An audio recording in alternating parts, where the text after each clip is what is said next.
Meet పెట్టి టోటల్గా explain చేయడం జరిగింది. ప్రతి ఒక్క ఆ ప్రాజెక్ట్లో ఉండే ప్రాబ్లమ్స్, అంటే ఈ వైఎస్ఆర్సీపీ గవర్నమెంట్లో ఈ ప్రాజెక్ట్కి సంబంధించి ఏం నెగ్లిజెన్స్ జరిగింది, ఏం డ్యామేజ్ జరిగింది అంతా కూడా మీడియా ముందు పెట్టడం జరిగింది. అది అయిపోయినాక ఈ సాక్షి టీవీ వాళ్ళు దాన్ని కూడా ఇష్యూ చేయాలని చెప్పి నిన్న కొన్ని రాయడం జరిగింది సాక్షి టీవీలో. ఇవాళ పోలవరం ప్రాజెక్ట్ అనేది ఎంతో ఇంపార్టెంట్ ప్రాజెక్టు మన ఆంధ్రాకి సంబంధించి. ఇవాళ ఆ ప్రాజెక్ట్తో రాయలసీమ అయినా కానివ్వండి, అట్లాగే శ్రీకాకుళం వరకు కూడా వాటర్ పోతాయి. ఇదొక 120 కిలోమీటర్లు విజయవాడ వరకు, అట్లనే శ్రీకాకుళంది 200 కిలోమీటర్స్ చిల్లర కిలోమీటర్లు వాటర్ పోయే ప్రాజెక్ట్ ఇది. ఈ ప్రాజెక్ట్ వల్ల పవర్ జనరేషన్ అయినా కానివ్వండి, అలాగే ఈ ప్రాజెక్టు రావడం వల్ల ఎన్నో ఎకరాలు బాగుపడతాయి. అలాగే రైతులు కూడా వాళ్ళకి సంబంధించిన క్రాప్స్ ఇవన్నీ కూడా చాలా వరకు డెవలప్మెంట్ జరుగుతుంది. అలాంటి ప్రాజెక్టుని ప్రతిరోజు దాని గురించి మేము ఈ 5 ఏళ్లలో వీళ్ళు చేయలేదు.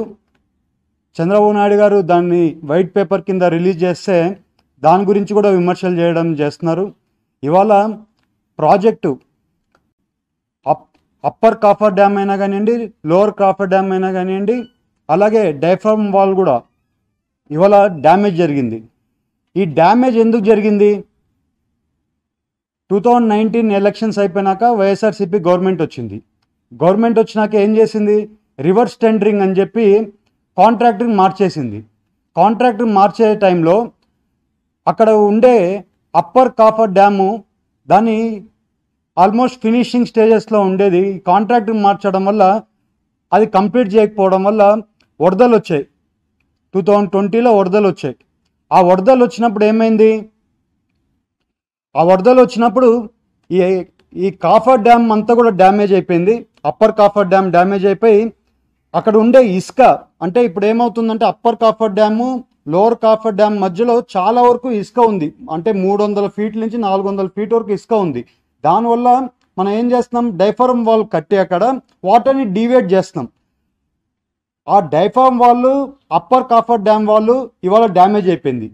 ఇవాళ రెండు డ్యామేజ్ అవ్వడం వల్ల టోటల్ ప్రాజెక్ట్ అనేది చాలా ఇబ్బందిలో పడిపోయింది. ఎందుకంటే ఇవాళ డైఫ్రామ్ వాల్ అనేది మెయిన్ ఇంపార్టెంట్ వాల్. ఆ వాలే ఆపుతుంది మనం వాటర్ని డీవియేషన్ చేసి స్పిల్వే నుంచి వాటర్ పోవడానికి ఆ వాలే ఆపుతుంది. ఇవాళ ఆ వాల్ కూడా డ్యామేజ్ జరుగుతుంది. ఇవాళ ప్రాజెక్టు ఎలా ఉందంటే అప్పర్ కాఫర్ డ్యాము ఇవాళ వరదలు వస్తే అప్పర్ కాఫర్ డ్యామ్లో కూడా వాటర్ ఆపితే ఆ అప్పర్ కాఫర్ డ్యామ్ కాకుండా వాటర్ కింద నుంచి వస్తుంది. అంటే ఈ డ్యామ్ ఇది ఉందనుకోండి, డ్యామ్ కింద నుంచి వాటర్ వస్తుంది. మనం ఈ అప్పర్ కాఫర్ డ్యామ్ ఎందుకు కట్టాము? ఈ డైఫ్రామ్ వాల్ కట్టడానికి అప్పర్ కాఫర్ డ్యామ్ కట్టాం. ఈ వాల్ ఇప్పుడు ఈ వాల్ వాటర్ ఆపాల్సిన వాల్ వాటర్ ఆపడం లేదు. ఇప్పుడు ఆ వాటర్ కూడా కిందికించి వస్తుంది. ఇప్పుడు ఇది 2 సీజన్లు పడుతుందా 3 సీజన్లు పడుతుందా టెక్నికల్గా ఇంకా మాకు డేటా రావాల్సింది ఉంది. అలాగే ఫారిన్ ఎక్స్పోర్ట్స్ వచ్చి దాని గురించి రిపోర్ట్ ఇప్పుడు ఇవాళ యుఎస్ నుంచి అయినా కానివ్వండి, అలాగే కెనడా నుంచి ఎక్స్పోర్ట్స్ వస్తున్నారు. ఈ 10-15 రోజుల్లో వాళ్ళు వచ్చి వాళ్ళ రిపోర్టు అసలు కాఫర్ డ్యామ్ ఎక్కడ దెబ్బతినింది, అలాగే డైఫ్రామ్ వాల్ ఎక్కడ దెబ్బతినింది. ఎందుకంటే డైఫ్రామ్ వాల్ లోపల దెబ్బతినింది. పైన టోటల్ కొట్టుకొని పోయింది ఒకటి, లోపల కూడా కింద కూడా దానికి డ్యామేజ్ జరిగింది. ఇవాళ ఈ డ్యామేజ్ ఎక్కడ జరిగింది ఏంటి దాని గురించి రిపోర్ట్ వస్తుంది. ఆ రిపోర్ట్ వచ్చినాక మనం ఏం చేయగలుగుతాము, టెక్నికల్గా ఈ ప్రాజెక్ట్ ఎట్లా ముందుకు తీసుకొని వెళ్తాం అనేది ఇంకా క్లారిటీ రావాల్సింది ఉంది. ఈ 5 ఏళ్లలో మీడియానైనా కానివ్వండి, అలాగే అప్పుడు ఉండే సీఎం అయినా కానివ్వండి జగన్, అలాగే అప్పుడుండే మినిస్టర్ అయినా కానివ్వండి, ఎవరిని కూడా ప్రాజెక్ట్లకి అలో చేయలేదు. ఎందుకు అలో చేయలేదో అని అడుగుతున్నాం మేము. ఆ ప్రాజెక్ట్లకి మీరు అలో చేయాల్సింది కదా, మీడియాని లేకుంటే అపోజిషన్ వాళ్ళని అందరిని అలో చేసింటే అసలు ఏం జరిగిందో ఏమో మాకు అర్థమయ్యేది. మమ్మల్ని అందరినీ దాన్ని మబ్బులో పెట్టి ఇవాళ సాక్షి న్యూస్ పేపరు ఎలా పడితే అలా రాస్తున్నారు. ఒకటి గుర్తుపెట్టుకోవాలి, ఈ 5 ఏళ్లలో మీ ప్రాజెక్ట్ ఎందుకు ఓన్లీ 3.7% ప్రాజెక్ట్ ఎందుకు జరిగింది? మేము 72% ప్రాజెక్ట్ కంప్లీట్ చేస్తే బ్యాలెన్స్ ప్రాజెక్ట్ ఎందుకు మీరు కంప్లీట్ చేయలేకపోయారు? అది చెప్పరు. కరప్షన్ జరిగింది అంటున్నారు. కరప్షన్ ఎట్లా జరుగుతుందండి? చంద్రబాబు నాయుడు గారు వచ్చినప్పుడు 2014 కల్లా వచ్చేటప్పటికల్లా అక్కడ ట్రాన్స్ట్రాయ్ అనే కంపెనీకి అప్పుడే వర్క్ ఇచ్చున్నారు. ఆ వర్క్ ఇచ్చినాక ఆ కాంట్రాక్టరు స్లోగా పనిచేస్తుంటే ఆ కాంట్రాక్టర్ని మార్చి, అది కూడా సెంట్రల్ గవర్నమెంట్ పర్మిషన్ తీసుకుంది.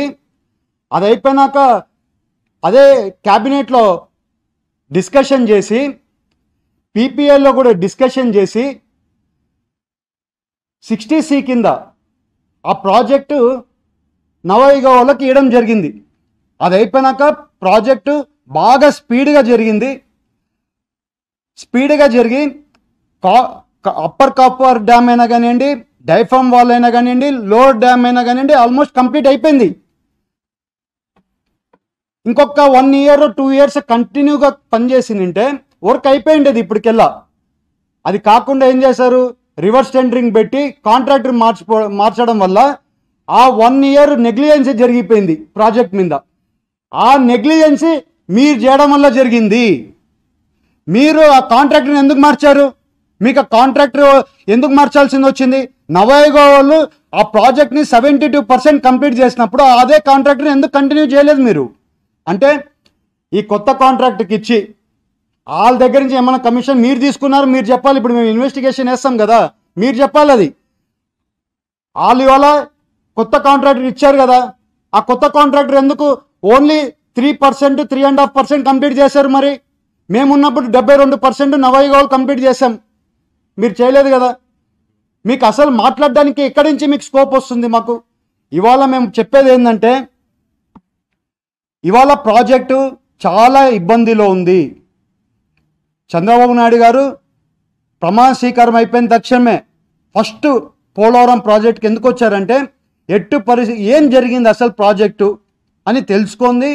దాని గురించి ప్రజలకి అందరికీ తెలవాలని చెప్పి మన ప్రెస్ మీట్ పెట్టి ప్రజలకి తెలుపుతుంటే మీరు చేయలేదు కానీ మా మీద విమర్శలు చేయడం, బురద జల్లడం, ఈ కార్యక్రమాలు చేస్తున్నారు. గుర్తుపెట్టుకోవాలి, సాక్షి టీవీ వాళ్ళు కూడా ఎక్కడ కానీ కొంచెం కూడా నెగిటివ్గా రాయొద్దండి. ఎందుకంటే ప్రాజెక్ట్ కట్టాలని మేము అనుకుంటున్నాం, మీరు ప్రాజెక్ట్ కట్టలేదు. వైఎస్ఆర్సీపీ గవర్నమెంట్ ప్రాజెక్ట్ కట్టలేదు. మేము కట్టాలని మేము అందరం కూడా కృషి చేస్తున్నాం. ఇక్కడ అందరం కూడా దానికి ఫండ్స్ తీసుకొని ఎట్లా రావాలి, ఎలా కట్టాలి, టెక్నికల్గా ఎలా ముందుకు పోవాలో వర్కౌట్ చేస్తున్నాం. మీరు ఎక్కడ కానీ మీరు చేసే విషయాలలో ఎక్కడ కానీ నిజాలు లేవు. నిజాలన్నీ కూడా జనాలకు తెలుసు. అందుకని మిమ్మల్ని ఇంట్లో కూర్చోబెట్టారు, మమ్మల్ని ప్రాజెక్టులు కట్టమని, మన రాష్ట్రాన్ని అభివృద్ధి చేయమని మమ్మల్ని కూర్చోబెట్టారు. ఇవాళ సాక్షి వాళ్ళు ఏమంటారండి? ఎన్నో విమర్శలు. ఇవాళ చంద్రబాబు నాయుడు గారి వల్ల పోలవరం ప్రాజెక్టు విధ్వంసం అయింది, ఆయన పాలనలో ఏమాత్రం కూడా పనులు ముందుకు సాగలేదు అనేటువంటి వార్తలు కూడా పత్రిక రాస్తారు. అంటే అండి, పోలవరం ప్రాజెక్టు 2014 వరకు 5 to 6% ప్రాజెక్ట్ అయిందండి. 2019 కల్లా ప్రాజెక్టు 72% కంప్లీట్ అయింది. అంటే 5 ఏళ్లలో ఆల్మోస్ట్ 68% ప్రాజెక్ట్ కంప్లీట్ అయింది. వీళ్ళ హయాంలో ఎంత కంప్లీట్ అయింది? వీళ్ళ హయాంలో 3.87% కంప్లీట్ అయింది. అంటే వీళ్ళు పని చేస్తున్నారా? ఊరిక విమర్శలు చేయడం కాదు కదండి, పని చేశారా? మేము ఇవాళ చేసామని చెప్తున్నాం. ఇవాళ మేము ప్రాజెక్ట్ కూడా కంప్లీట్ చేస్తాం. ఇవాళ డ్యామేజ్ ఎక్కడ జరిగింది? డైఫామ్ వాళ్ళు ఆర్ట్ ఏదానికి ప్రాజెక్ట్కి, అలాంటిది ఆ ప్రాజెక్టే, ఆ డ్యామ్ ఆ స్ట్రక్చరే ఇవాళ ఇబ్బందిలో పడుతుంది. ఆ స్ట్రక్చర్ ఎలాగ కరెక్షన్ చేయాలో ఇవాళ ఎక్స్పర్ట్స్ వచ్చి చెప్పే వరకు దానికి క్లారిటీ రావట్లేదు. నేను అదే చెప్తున్నాను, కంపల్సరీ వచ్చే ఏళ్లలో వచ్చే సంవత్సరాల్లో ప్రాజెక్ట్ కంప్లీట్ చేస్తాం. ఇవాళ మీకు ఎందుకు చెప్తున్నా అంటే, ఇవాళ యాక్చువల్ రియాలిటీ ప్రాజెక్ట్లో ఉంది. ఇది ఈ గవర్నమెంట్ చేయలేదు కాబట్టి మేము ఎలా చేయాలి, ఏం చేయాలో వర్కౌట్ చేస్తున్నాం. ఇవాళ వచ్చే ఏళ్లలో మేము ప్లానింగ్ కూడా ఇస్తాం. ఈ ప్రాజెక్ట్ ఎట్లా కంప్లీట్ చేస్తాం, ఏ టైంలలో ఏమేమి వర్క్ చేస్తామని కూడా క్లారిటీ ఇస్తాం ఈ ఎక్స్పోర్ట్స్ వచ్చిపోయినాక. కమిషన్ మాత్రమే ప్రాజెక్ట్ వ్యయాన్ని పెంచారు, ఖర్చు చేసింది చాలా తక్కువ, కానీ ఖర్చు ఎక్కువ చేసినట్టు చూపిస్తున్నారు. కమిషన్ల కోసమే పోలవరం ప్రాజెక్టు అంచనాలు పెంచారనేది కూడా వైసీపీ నేతలు కానీ సంబంధించిన పత్రిక రాస్తున్న వార్తలు. ఒకటి తెలుసుకోవాలండి. పోయినసారి ఇరిగేషన్ మినిస్టర్ చెప్తున్నాడు ఈ ప్రాజెక్ట్ గురించి ఆయనకి ఇప్పటివరకు అర్థమే కాలేదని చెప్తున్నాడు. అలాగే ఈ సాక్షిలో కూడా అర్థమైనట్లేదు ప్రాజెక్టు. ఏమైందంటే అండి 2013లో ల్యాండ్ యాక్ట్ వచ్చింది. దాని బిఫోర్ ఈ ప్రాజెక్ట్ కాస్ట్ 6,000 కోట్లు 7,000 కోట్లు R&R ప్యాకేజ్కి ఇవ్వాల్సి ఉంటే ల్యాండ్ యాక్ట్ వచ్చినాక 2013లో ల్యాండ్ యాక్ట్ వచ్చినాక ఈ ప్రాజెక్టు R&R ప్యాకేజ్ వాల్యూ 33,000 కోట్లకు పోయింది. అలాగే ఇవాళ ఈ ప్రాజెక్టు అదే 2019లోనే కంప్లీట్ చేసిందంటే 2020 లోపల కంప్లీట్ లేకుండా 21లోకి కంప్లీట్ చేసిందంటే ఈ ప్రాజెక్ట్ వాల్యూ 4,000 కోట్లు. ఇంకా అంటే నేను అనేది డ్యామ్ ఇది R&R ప్యాకేజ్ 33,000 కోట్లు ప్లస్ డ్యాము ఒక 4,000 ఏది పోలవరం ప్రాజెక్ట్ ఇంకొక 4,000 5,000 అయింటే కంప్లీట్ అయింది. అది ఇవాళ అదే ప్రాజెక్ట్ కంప్లీట్ చేయాలంటే ఇవాళ ఆ కాస్ట్ ఇంక్రిమెంట్ అయినా కానివ్వండి దానికి ఎస్కలేషన్ అయినా కానివ్వండి ప్రతి ఒక్కటి పెరిగిపోయింది. ఆటోమేటిక్గా ఇవాళ మీరు చూస్తే స్టీల్ వాల్యూ ఉందండి, సిమెంట్ వాల్యూ ఉంది. ఇవాళ సిమెంట్ వాల్యూ 2019లో మీరు అనుకోండి బ్యాగ్కి 280 రూపాయలు ఉండింటుంది. ఒక బ్యాగ్ 280 రూపాయలు ఉండింటుంది. ఇవాళ దానికి ఎస్కలేషన్ దానికి ఇంక్రిమెంట్ ఆఫ్ ప్రైస్ దానికి ఇవాళ 480 రూపాయలు అయింటుంది. ఆటోమేటిక్గా ప్రాజెక్ట్ వాల్యూ పెరిగిపోయింది కదా. ఆ రకంగానే 2009లో ప్రాజెక్టు కంప్లీట్ చేయకుండా అప్పుడు 2019 నుంచి ఆల్మోస్ట్ 2009 నుంచి 2014 వరకు ప్రాజెక్టు కంప్లీట్ చేయకుండా ఉంటే ఆ ప్రాజెక్టు వాల్యూ పెరిగిపోయినాక 14లో వచ్చినాక మళ్ళీ దాని వాల్యూ ఆటోమేటిక్గా పెరిగింది. ఎందుకంటే ఈ ల్యాండ్ యాక్ట్ రావడం వల్ల R&R ప్యాకేజ్ పెరగడం వల్ల అలాగే ఈ సిమెంట్ స్టీల్ ఈ రేట్ పెరగడం వల్ల 4 ఇయర్స్లో పెరిగింది. ఇంకోటి చూడాలి మీరు, ఎందుకంటే ఆ రోజు ఏం చేశారంటే జలశక్తి ఒక పిటిషన్ హైకోర్టులో వేసింది. దీని గురించి కరప్షన్ జరిగిందని హైకోర్టులో వేస్తే హైకోర్టులో కూడా ఎక్కడ కానీ కరప్షన్ జరగలేదని అదే యూనియన్ మినిస్టర్ ఆఫ్ జలశక్తిలో క్లారిటీ వచ్చింది. వాళ్ళే చెప్పారు ఎక్కడ కానీ కరప్షన్ జరగలేదు.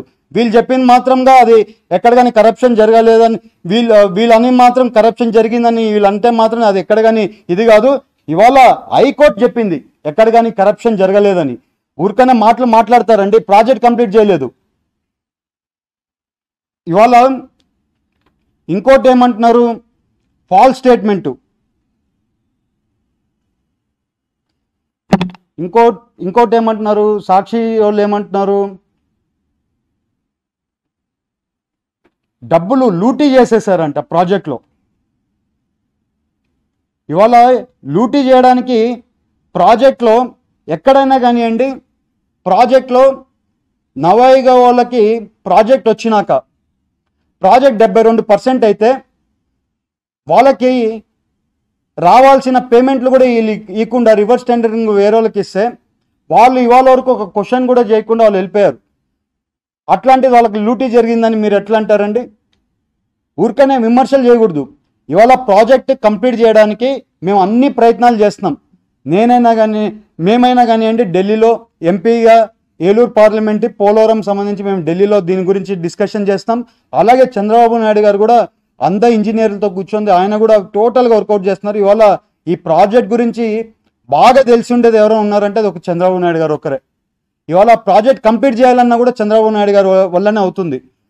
ముఖ్యమంత్రిగా బాధ్యతలు చేపట్టినట్టుగా చంద్రబాబు నాయుడు గారు పోలవరం ప్రాజెక్టు సందర్శించారు. ఆ తర్వాత పోలవరం ప్రాజెక్టు పైన శ్వేతపత్రం విడుదల చేశారు. ఇవాళ నుంచి అంతర్జాతీయ నిపుణుల బృందం కూడా పోలవరం ప్రాజెక్టు మీ ప్రభుత్వం అధికారంలోకి వచ్చిన తర్వాత మళ్ళీ తిరిగి చంద్రబాబు నాయుడు గారు బాధ్యతలు చేపట్టిన తర్వాత ప్రాజెక్టు నిర్మాణాన్ని పరుగులు పెట్టించేటువంటి ప్రయత్నం జరుగుతుందని భావించవచ్చు. 100% అండి. ఇవాళ ప్రాజెక్ట్ గురించి టోటల్గా ఫస్ట్ టెక్నికల్ ఏమేమి డ్యామేజ్ జరిగింది ఏంటంటే టెక్నికల్ వచ్చేస్తే ఆ డిపిఆర్ వచ్చేస్తే ఆ డిపిఆర్ని బేస్ చేసి కాస్టింగ్ కట్టాలి. ఆ కాస్టింగ్ కడితే మాకు కూడా కాస్టింగ్ తెలిస్తే దాన్ని బట్టి ఆ కాస్టింగ్ మనం సెంట్రల్ గవర్నమెంట్ నుంచి ఫండ్స్ తీసుకొని వచ్చి ఆ ప్రాజెక్ట్ని ఇంకొక ఎట్లా ఫాస్ట్గా పికప్ చేయాలి. ఎందుకంటే ఇంకా వరదలు ఇప్పుడు మళ్ళీ వర్షాలు వస్తాయి. వర్షాలు వస్తే ఇంకా వాటర్ ఇవన్నీ ప్రాబ్లం వస్తుంది. మన ప్రాజెక్టు ఏది చేయాలన్నా కూడా డిసెంబర్ వరకు ఆగాల్సిందే. ఎందుకంటే వాటర్ వస్తుంది, వాటర్ ఆగి ఉంటుంది, మనం వాటర్ ఉన్నప్పుడు పని చేయలేం కాబట్టి డిసెంబర్ వరకు ఆగాల్సిందే. ఆ డిసెంబర్ వరకు టోటల్గా ప్రాజెక్టు ఎలా చేస్తాం ఏం చేస్తాం అనేది ఇది వస్తుంది.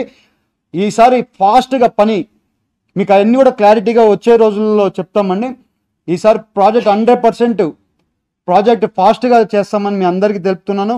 ఈ సాక్షి టీవీ వాళ్ళు ఏమేమి చెప్తున్నారో అన్నీ కూడా అబద్ధాలు. జనాలు మీరు చెప్పిన అబద్ధాలు అన్నీ కూడా విన్నారు. అందుకే మమ్మల్ని హై మెజారిటీగా 164 సీట్లు ఇచ్చి మమ్మల్ని గెలిపించి ఈ క్యాపిటల్ రీజన్ జోన్ అయినా కానివ్వండి, పోలవరం ప్రాజెక్ట్ అయినా కానివ్వండి, ప్రతి ఒక్క సమస్య ఆంధ్రాలో ఉండే సమస్యలు అన్నీ కూడా చంద్రబాబు నాయుడు గారు గవర్నమెంట్ అయితేనే తీర్చగలుగుతుందని జనాలు మ్యాండేట్ ఇచ్చారు. కొన్ని రోజులు ఆగండి, మీరు విమర్శలు చేయకముందు కొన్ని రోజులు ఆగండి. పోలవరం ప్రాజెక్ట్ ఏం చేస్తున్నామో ఏంటో వచ్చే సంవత్సరం కల్లా మీకు ఒక క్లారిటీ వస్తుంది. అది అయిపోయినాక మాట్లాడదాం. ఎక్కడ కానీ జనాలను అందరినీ కోరుకుంటున్నాను, ఈ సాక్షి టీవీ వీళ్ళందరూ చేసే విమర్శలను ఎక్కడ నమ్మొద్దండి. ప్రతి ఒక్కటి పోలవరం ప్రాజెక్టు కంప్లీట్ చేయడం కోసమే మేము అందరం కూడా కష్టపడుతున్నాం. చంద్రబాబు నాయుడు గారు అయినా కానివ్వండి, ఎంపీస్ అయినా కానివ్వండి, మినిస్టర్స్ అయినా కానివ్వండి, పార్టీ అయినా కానివ్వండి, ప్రతి ఒక్కరం కష్టపడుతున్నాము. అలాగే ఇవాళ ఎన్డీఏ గవర్నమెంట్ మనతోనే ఉంది కాబట్టి నిధులు కూడా తీసుకొని వచ్చి ఈ ప్రాజెక్ట్ని డెవలప్ చేసి ఈ ప్రాజెక్ట్ని కంప్లీట్ చేసి నీళ్ళు ఇచ్చే బాధ్యత టీడీపీ గవర్నమెంట్ తీసుకునింది. అదే మాట మీద మేము కంప్లీట్ చేస్తామని మీ అందరికీ తెలుపుకుంటూ అందరికీ నమస్కారాలు.